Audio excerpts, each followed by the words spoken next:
Yeah ఇంకా ఢిల్లీలోనే Danam Nagender. So చూడండి ఇక్కడ అన్నదమ్ములకి ఆప్షన్ అట. కోమటిరెడ్డి బ్రదర్స్ ఎపిసోడ్లో ఏఐసిసి ఒక భారీ ట్విస్ట్ ఇచ్చినట్టుగా అర్థమవుతోంది. సో ఇప్పుడు ఆల్రెడీ అన్న కోమటిరెడ్డి వెంకటరెడ్డి ఆర్ఎండ్బి మినిస్టర్గా ఉన్నాడు. ఇప్పుడు అదే పక్క కాన్స్టిట్యున్సీలో మునుగోడులో తమ్ముడు ఎమ్మెల్యేగా ఉన్నాడు. సో అసలు first of all Congress party వాళ్ళిద్దరికి టికెట్ ఇచ్చే తప్పు, ఫ్యామిలీకి 2 టికెట్ ఇచ్చే తప్పు. అక్కడనే మీరు కొంగలు దొక్కిరు. సో ఇప్పుడు ఏం జరుగుతూ ఉంది, వాళ్ళు ఇద్దరికి ఎమ్మెల్యే పదవులు కాకుండా ఇప్పుడు ఇద్దరికి కూడా మంత్రి పదవులు ఇవ్వాలని ఒక పెద్ద ఎత్తున మెలిక పెడతా ఉన్నారు. సో ఇప్పుడు ఏఐసిసి కూడా కొంత సీరియస్గా ఉన్నట్టు అర్థమవుతుంది. సో అన్నదమ్ములు ఇద్దరికి కూడా ఇద్దరిలో ఒకరికే ఇస్తాం, ఇంకొకరికి క్యాబినెట్ హోదాతో కూడినటువంటి కార్పొరేషన్ చైర్మన్ ఇస్తామని చెప్పేసి వాళ్ళిద్దరికే చెప్తా ఉంది. వాళ్ళిద్దరి మీదే ఆప్షన్ వదిలేసింది. సో ఇప్పుడు కోమటిరెడ్డి వెంకటరెడ్డి మంత్రి పదవి వదులుకొని కోమటిరెడ్డి రాజగోపాల్ రెడ్డికి ఇస్తాడా, లేకపోతే మరి రాజగోపాల్ రెడ్డి ఏం చేస్తాడు, వాళ్ళిద్దరి మధ్యలో అన్నదమ్ములు సఖ్యతతో ఉంటారా అనేది కూడా వీరు చూడాలి.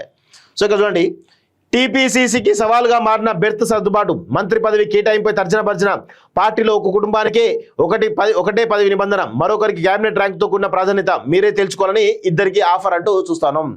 ఏం చేస్తారు, ఇద్దరు ఒప్పుకుంటారా, ఏం చేస్తారు, ఏమి లేదు, మళ్ళీ పెంట చేయడానికి రెడీ అవుతాడు రాజగోపాల్ రెడ్డి. అలా నో డౌట్, నాకే సంబంధం, మా తమ్ముడు నేను వేరే అని కోమటిరెడ్డి వెంకటరెడ్డి తప్పించుకొని తిరుగుతూ ఉంటాడు. కోమటిరెడ్డి బ్రదర్స్ మంత్రి పదవిలో ఎపిసోడ్లో ఏఐసిసి ట్విస్ట్ ఇచ్చినట్లు తెలుస్తున్నది. ఈ మంత్రి పదవిలో ఎవరు ఉండాలనేది నిర్ణయించుకోవాలని సూచించినట్లు సమాచారం. ఇద్దరికి మంత్రి పదవి కష్టమేనని తేల్చిపిన హైకమాండ్ మంత్రితో పాటు మరొకరికి క్యాబినెట్ ర్యాంక్తో కూడిన ప్రాధాన్యత పదవి కేటాయిస్తామని చెప్పినట్లు సమాచారం. కానీ రాజగోపాల్ రెడ్డి మాత్రం తనకు మంత్రి పదవి కావాల్సిందేనని పట్టుబడుతున్నారు. గత కొన్ని రోజులుగా ఈ ఎపిసోడ్ కంటిన్యూ అవుతున్న నేపథ్యంలో త్వరగా డిసైడ్ చేసుకుని హైకమాండ్కు చెప్పాలని, ఆ తర్వాత బెర్తులపై క్లారిటీ ఇస్తామని ఏఐసిసి పెద్దలు కోమటిరెడ్డి బ్రదర్స్కు చెప్పినట్లు తెలిసింది. ఆ రూల్ వర్తించకపోయినా చిక్కులు. తెలంగాణ కాంగ్రెస్ ప్రభుత్వం ఏర్పాటై ఏళ్ళు గడుస్తున్నా, అంటే 2 నెలలు అయిపోయింది, దగ్గరికి వస్తుంది. ఇంకా కొన్ని మంత్రి పదవులు ఖాళీగానే ఉన్నాయి.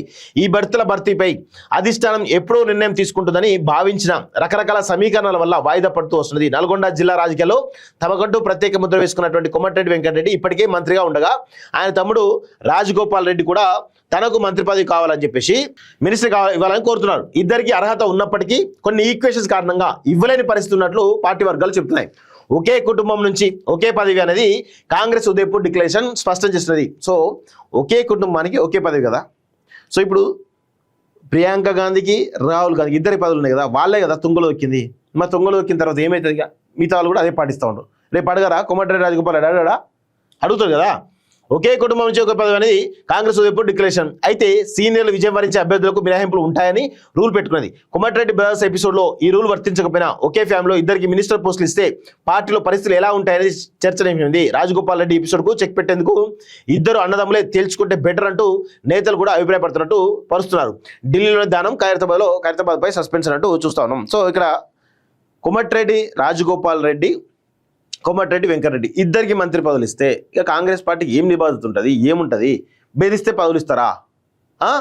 అంటే ఆయన మంత్రి పదవి ఇవ్వకపోతేనేమో బెదిరిస్తూ ఉంటాడు, ఇస్తేనేమో ఏం లేదు. అంటే చూడండి, ఆయనకు మంత్రి పదవి ఇస్తే ప్రజా సమస్యలు ఏమి ఉండవు, మంత్రి పదవి ఇవ్వకపోతే నిరుద్యోగ సమస్యలు ఆ అమర స్థూపానికి వచ్చేదో హడావుడి చేయడమో లేకపోతే ఆ రైతులను తీసుకొచ్చి అది చేయడమో అది చేస్తూ ఉంటాడు. మంత్రి పదవి వచ్చిన తర్వాత వీళ్ళని పట్టించుకుంటాడా, నిరుద్యోగం పట్టించుకుంటాడా, అటు ఆ ఓఆర్ఆర్ బాధితులు ఎవరైతున్నారో వాళ్ళని పట్టించుకుంటాడా? ఏది లేదు, అంతా ఒక డ్రామా. ఏంటంటే మంత్రి పదవి వచ్చే వరకు ఒకలాగా, మంత్రి పదవి వచ్చిన తర్వాత ఇంకోలాగా. ఈ యొక్క ప్రజల ఎమోషన్స్ తోటి ఆడుకుంటూ ఉంటారు వీళ్ళంతా కూడా, ప్రజల ఎమోషన్స్ తోటి ఆడుకుంటూ ఉంటారు వీళ్ళంతా. కొంచెం కూడా బుద్ధి సిగ్గు ఉండదు. ఏం చేస్తే ఇట్లాంటి పరిస్థితులు తయారైనాయి.